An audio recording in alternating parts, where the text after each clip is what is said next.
Hello friends, this is Gautam and welcome you to my YouTube channel study spot. और आज हम लोग addition of matrices तो पिछले क्लास में देख लिए थे। यहाँ पे आज हम लोग सीखने वाले हैं मल्टीप्लिकेशन, यानी मैट्रिक्स में मल्टीप्लिकेशन कैसे होता है। तो मैट्रिक्स में मल्टीप्लिकेशन के और भी कई नियम हैं जो हम आपको जस्ट नेक्स्ट स्लाइड में बताएंगे। यहाँ पे अभी एक टॉपिक हम लेकर के आए हैं मल्टीप्लिकेशन का ही, कि multiplication of a matrix bye a scalar.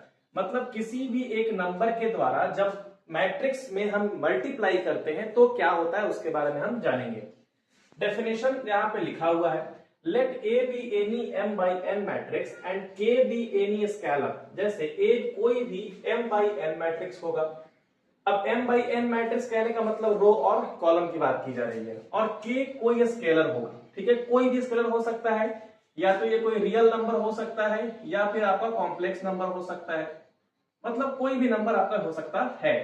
तब जो scalar multiple of matrix A होता है बाय K, यानी A का जब K से स्केलर मल्टीप्लिकेशन होगा तो उसे डिनोट करते हैं KA या फिर A K से। ठीक है, अब इसका आपको जनरल फॉर्मूला लिखा हुआ है यहाँ पे कि A अगर कोई मैट्रिक्स है, A बराबर AIJ। अब IJ क्या था आपको हम बताए थे, I का मतलब रो था और J का मतलब क्या था, कॉलम था।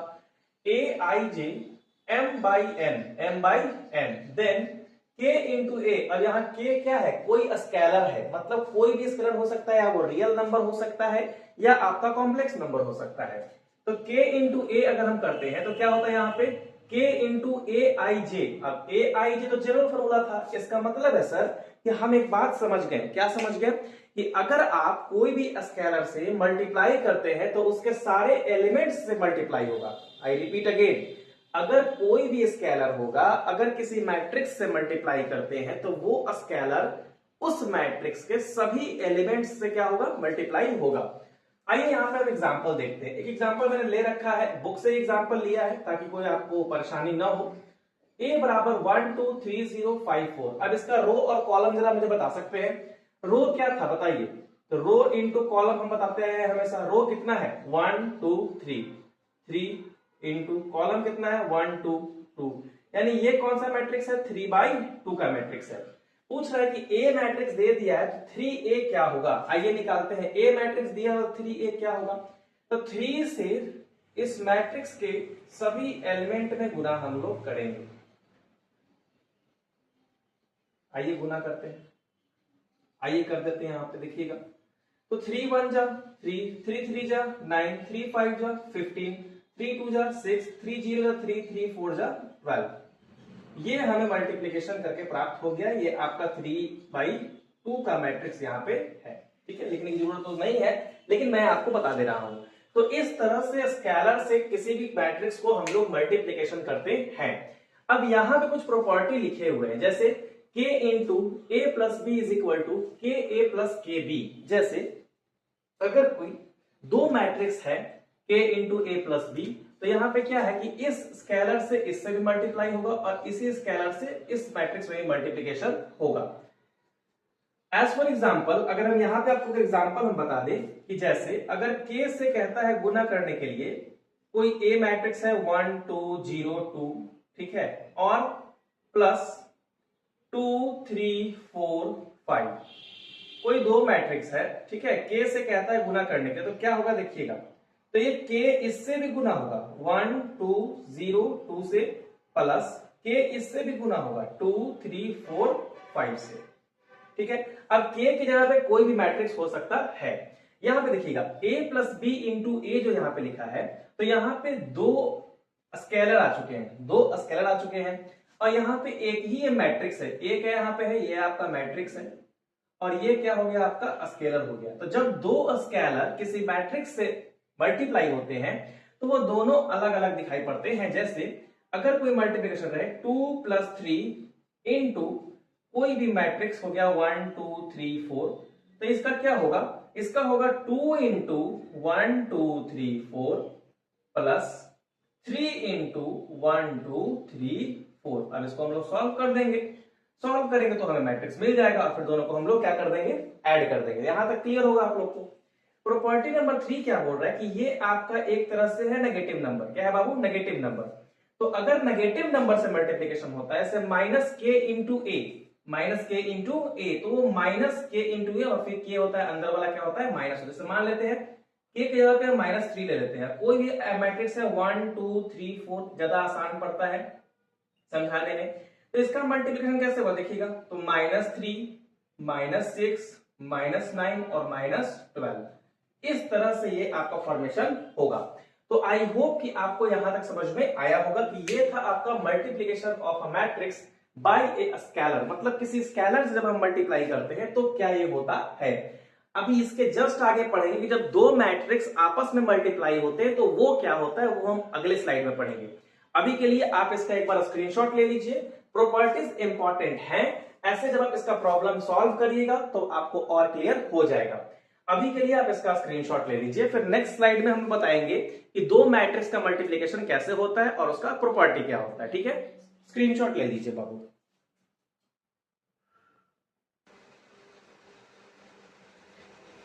Welcome back students. तो यहाँ पे एक क्वेश्चन हम लेकर के आए हैं। मैंने सोचा कि जब मल्टीप्लिकेशन बाय स्केलर का थ्योरी हम पढ़ाए हैं तो उसका एक क्वेश्चन करवा देना चाहिए। ठीक है, तो क्वेश्चन आपका कुछ इस प्रकार से कि इफ ए बराबर एक मैट्रिक्स है जो आपका 3/3 का एक स्क्वायर मैट्रिक्स है और बी बराबर भी एक 3/3 का स्क्वायर मैट्रिक्स है, तो फाइंड करने के लिए बोला है 4a - 3b। आइए फाइंड करते हैं 4a - 3b। तो 4 इंटू एक तो पूरे मैट्रिक्स से गुना होगा 1 2 3 -1 0 2 1 3 1, इससे पूरे से गुना होगा -3 इंटू अब बी मैट्रिक्स कौन सा है 4 5 6 -1 0 1 2 1 2।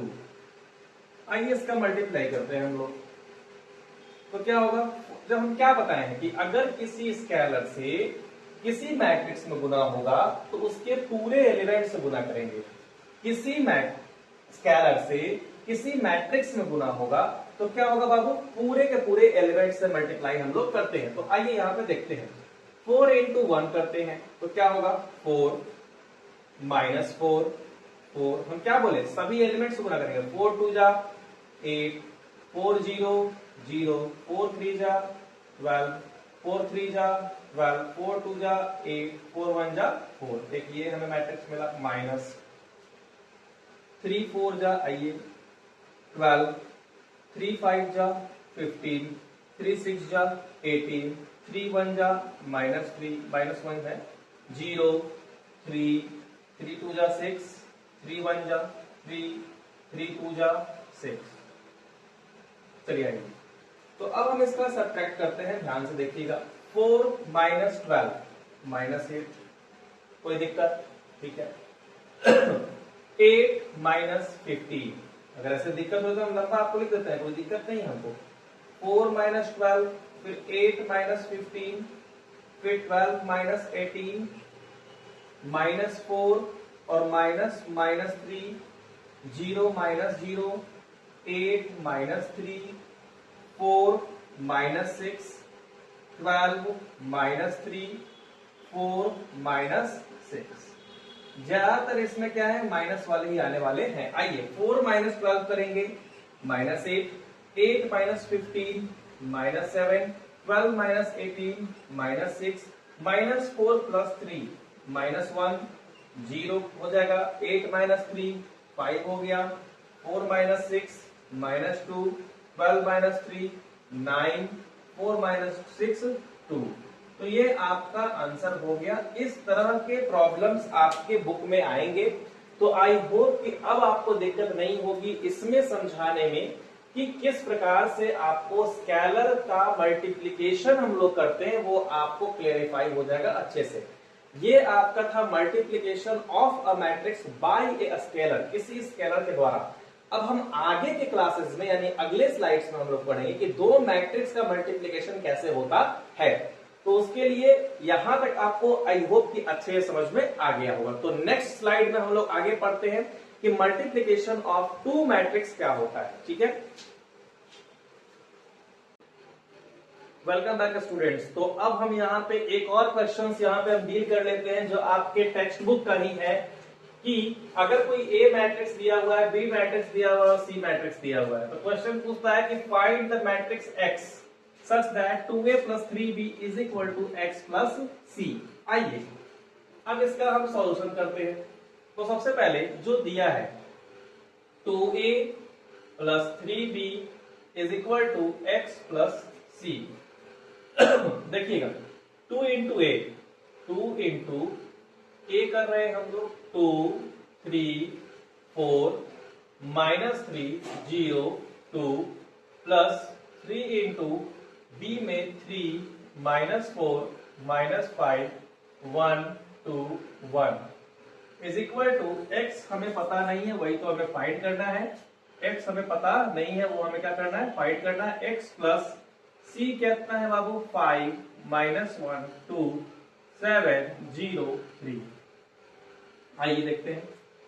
अब इसका हम लोग मल्टीप्लाई कर देते हैं। तो 2 into 2 हमें क्या मिलेगा, 4 2 3 जा 6 2 4 जा 8 2 -3 -6 0 4 प्लस 3 3 जा 9 -12 -15 3 6 3 is equal to x plus same as it लिख देते हैं 5 -1 2 7 0 3।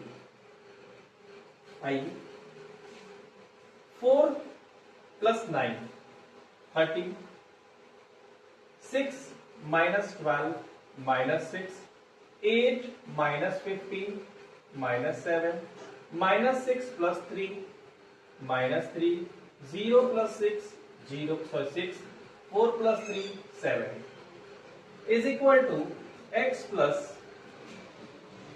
5 -1 2 7 0 3। अब देखिए ध्यान से, x को करेंगे अकेला तो ये प्लस में इधर लेके आएंगे तो क्या हो जाएगा, ये माइनस में। तो ऐसे हम लोग लिख सकते हैं इसको कि x इज इक्वल टू, और ये इक्वल टू चलता आ रहा है तो यहां पे क्या होगा, दिस इंप्लाई होगा।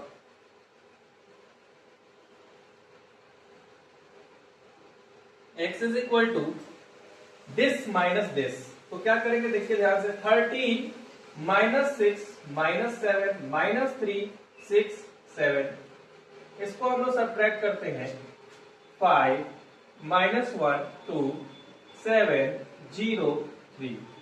आइए जब हम सब्ट्रैक्ट कर रहे हैं तो देखिएगा ध्यान से क्या आता है यहां से।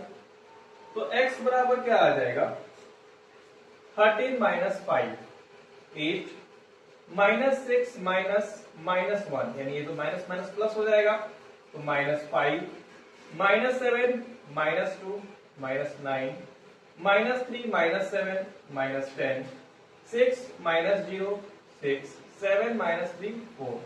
तो हमारा x जो निकला वो इस प्रकार से निकलता है। ठीक है, क्लियर हो गया यहां तक। तो आई होप कि आपको ये सारा मल्टीप्लीकेशन ऑफ अ मैट्रिक्स और इस तरह के क्वेश्चन सॉल्व करना आपको अब तक आ गया होगा। तो अब इसके अगली क्लास में हम लोग देखेंगे कि मल्टीप्लीकेशन दो मैट्रिक्स का कैसे होता है। उनमें हम बहुत अच्छे से ये भी जानेंगे कि जब दो मैट्रिक्स मल्टीप्लाई करते हैं तो किसका रो किसका कॉलम से मल्टीप्लाई होता है, रो और कॉलम की क्या रोल होता है एक तरह से, वो भी हम वहां पे देखेंगे। तो आई होप कि यहां तक आपको अच्छे से क्लियर हो गया होगा। तो इस पे बेस्ड जितने भी क्वेश्चंस हैं आपके बुक में, प्लीज जाकर के उसको सॉल्व करिए ताकि आपको कंसेप्ट समझते हुए क्वेश्चंस बनाने में कोई दिक्कत ना हो। मैं आपको क्लियरली ये बताना चाहता हूं कि I am here present to describe the theories, यानी मैं यहां आया हूं आपको चैप्टर रिलेटेड थ्योरीज बताने के लिए। और पहले हम थ्योरी वाले चैप्टर्स को ही चुन लिए हैं ताकि कोई इशू ना हो आपको सॉल्व करने में। ठीक है, तो आप जा करके थ्योरी पढ़ते हुए एक एक करके क्वेश्चंस को सॉल्व करेंगे तो आपको ज्यादा आसानी से क्लियर होगा। तो आई होप कि यहां तक आपको समझ में आया होगा। तो फिर से वही, आप तो समझदार हैं ही। Kindly like share and subscribe my channel. Thank you very much.